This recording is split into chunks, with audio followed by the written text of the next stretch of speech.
If you're Fever fan right now, you're not just mad, you're fuming. Because this wasn't just another rough game or another blown call. This was the boiling point in a season has been teetering on the edge of collapse since week 1.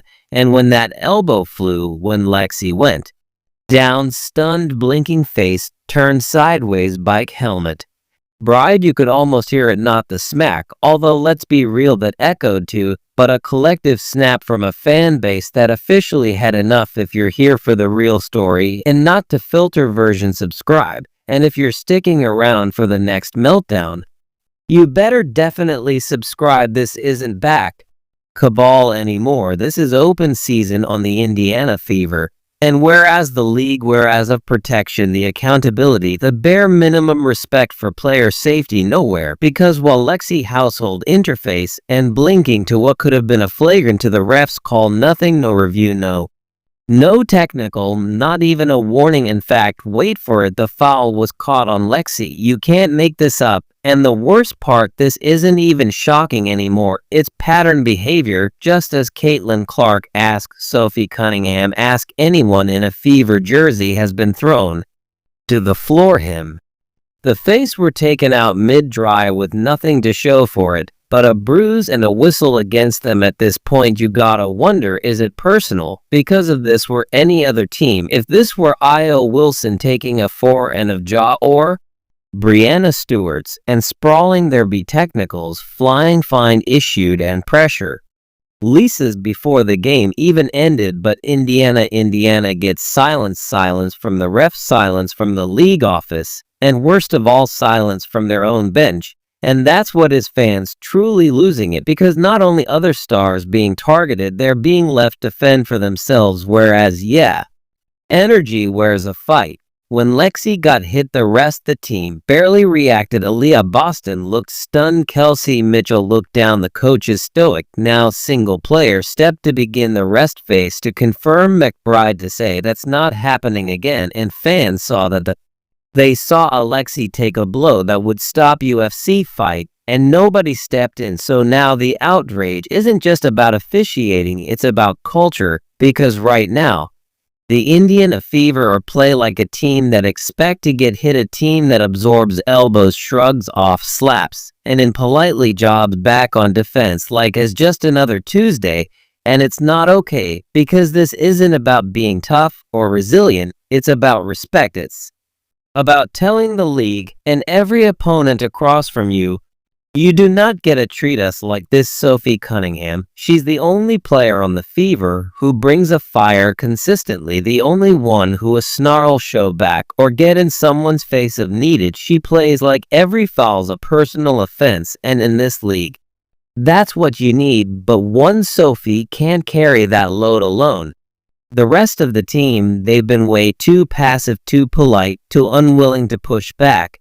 And that's why Indiana keep getting punked. And look, let's be fair, it's not like the team hasn't had reason to feel overwhelmed. The injuries have been brutal. Caitlin Clark is out, Chloe Baby gone, Sydney Course, Neary McDonald, all sidelined. The rosters and stitched together with duct tape and hardship contracts, and every game feels like survival mode. But being short-handed doesn't mean you play soft. Being injured doesn't mean you lose your identity. And what fans are desperate right now as a sign, any sign, that the Fever still have a spine, that they're not going to let their stars be hunted like wild game, that they're not just going to keep absorbing cheap shots and calling it physical basketball. Because newsflash, this isn't physical basketball.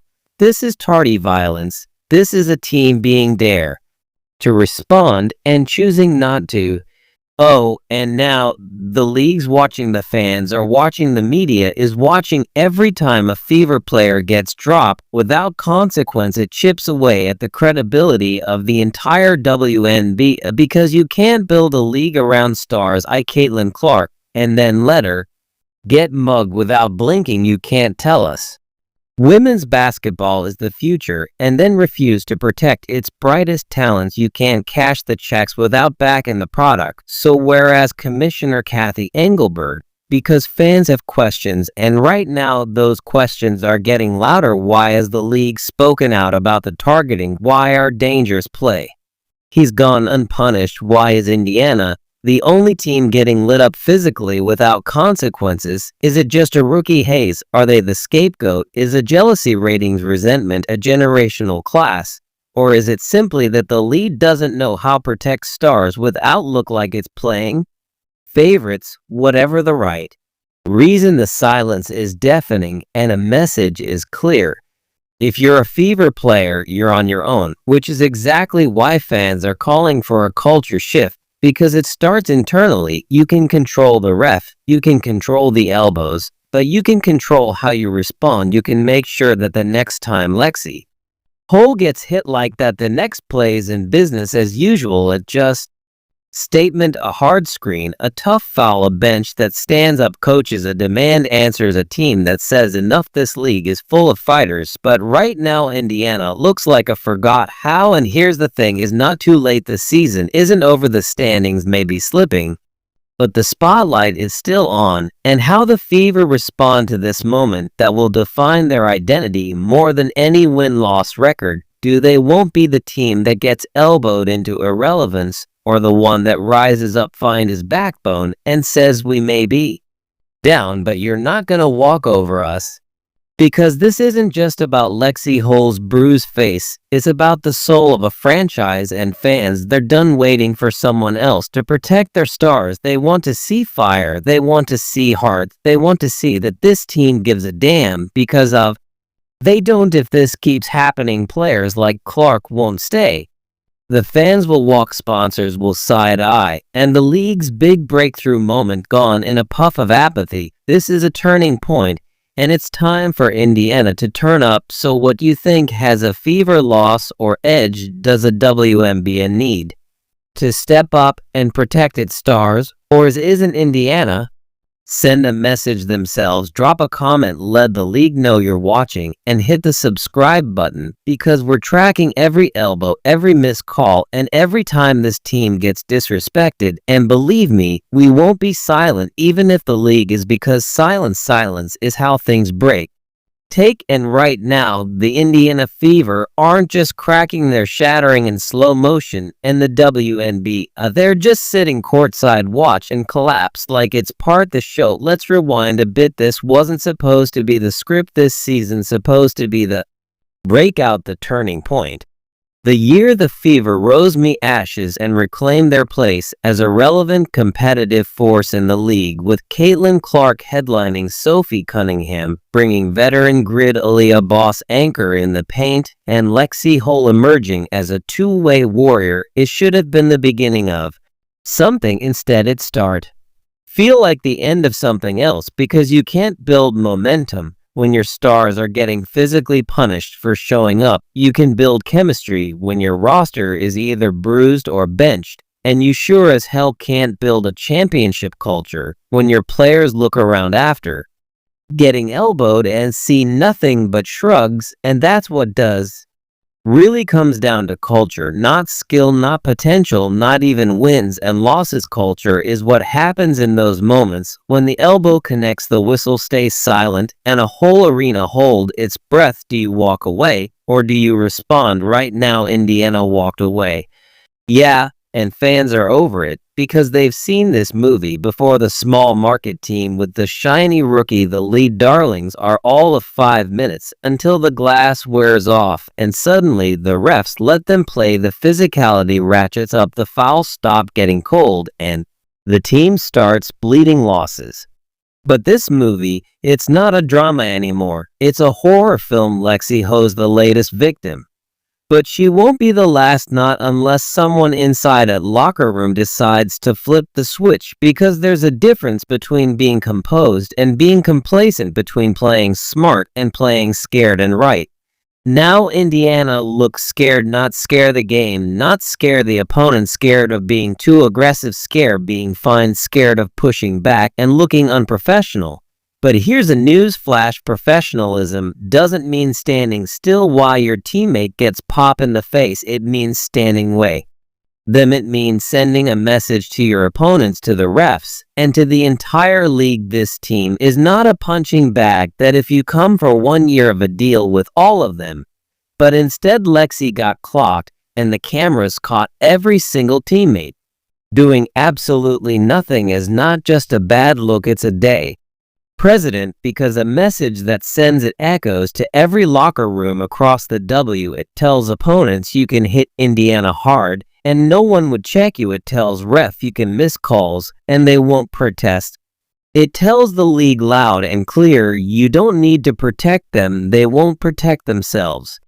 And now we're all asking the same question: how did he get this bad? Maybe it's the youth, maybe the injuries, maybe it's the weight of expectations crushing a team still figuring out who they are. But the result is the same: a team that looks like it's going through the motions instead of fighting for something. And you better believe fans are noticing. They're not just angry about fouls, they're angry about the apathy. They've been sold a dream, a vision of the future: Caitlin Clark lighting up the scoreboard, Aaliyah Boston dominate the paint, and Lexie Hull emerging as a defensive menace with just enough edge to keep things spicy. Instead, they've gotten a weak Glee episode of WNBA bum fights, with a fever playing a role, the silenced, done, slightly concussed extras. It's insulting to the players, to the fans, to the game, because this league is supposed to be evolving, growing, leveling up, but you can't do that while your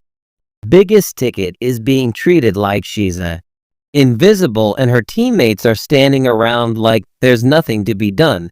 And it's not just the on-court moments. Where's the post-game fire? Where's the coach pound in the podium? Where's the "we're not going to take this anymore" energy? All we've gotten are vague statements and polite head shakes while the season slowly circles a drain. Meanwhile, the fan base is screaming into the void. They want someone, anyone, to act like it matters, because the truth, the Fever still have time. They're not mathematically eliminated, the roster is, and hopeless. The pieces are still there, but without heart, without fight, it might as well be over.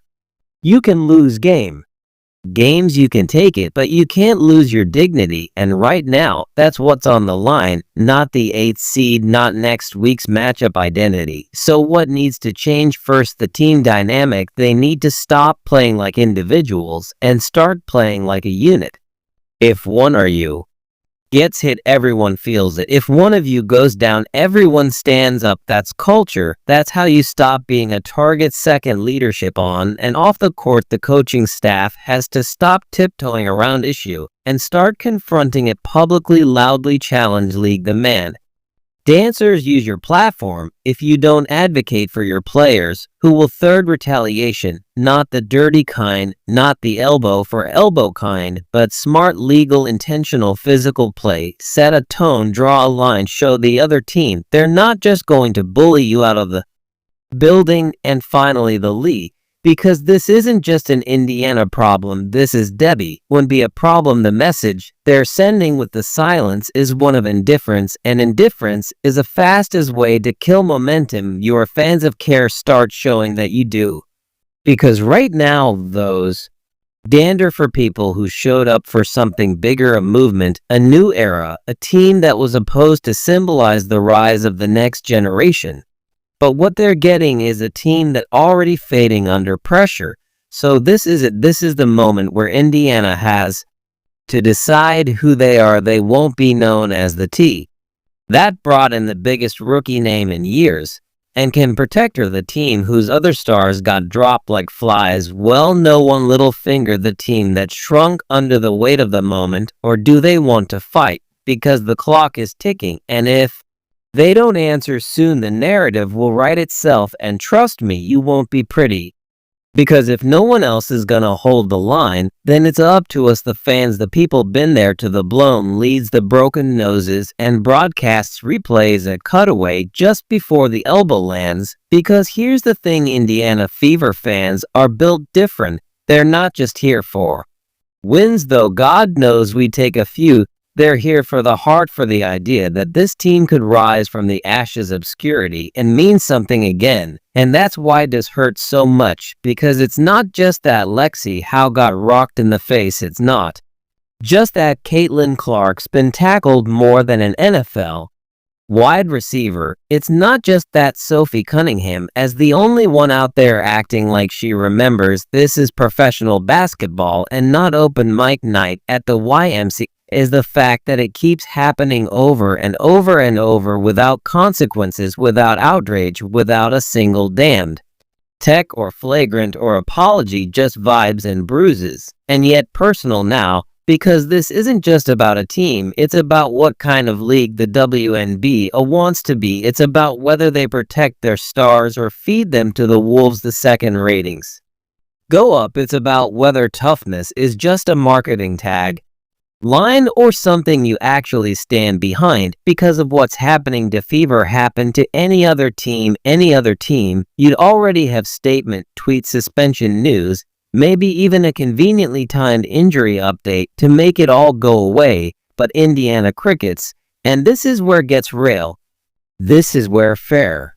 And starting to whisper things I never thought they would like. Is this even worth it? Not is the team worth it, not either the players worth it, but his experience worth it. Is it worth investing in a league that let this happen? Is it worth buying tickets to see your favorite player take an elbow to the jaw while the commentators giggle and the refs shrug? Is it worth defending the sport on Twitter while every highlight of Caitlin Clark ends with someone throwing her to the floor like she just insulted their grammar? Is not apathy, it's betrayal, because you can build a movement called progress, then step aside.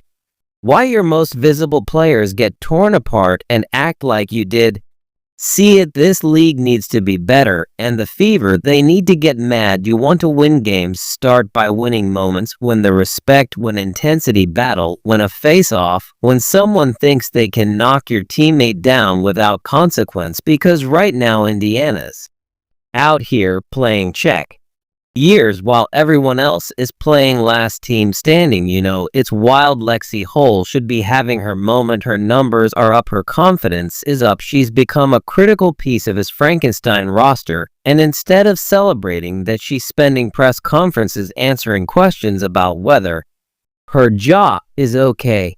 Hey, that's what this team has been reduced to: damage control PR mode, talking about playing to contact like it's not a full-on combat sport out there. And let's talk about for a second playing through contact. That phrase is thrown around a lot in women's basketball. It's supposed to mean toughness, but too often it's just code for we're not gonna protect you. When I can call that elbow, when I go to review that hit, we're not going to say anything. When a rookie gets hit, checked into the baseline, just toughen up, smile through it, be resilient, take the high road. Why are women players always expected to rise above it, to be composed, quiet, and grateful for the abuse? Why can't they be pissed off? Why can't a coach get ejected for the right reason, protecting their player? Why can't a T in the ref face and say, that's twice now, what are we doing?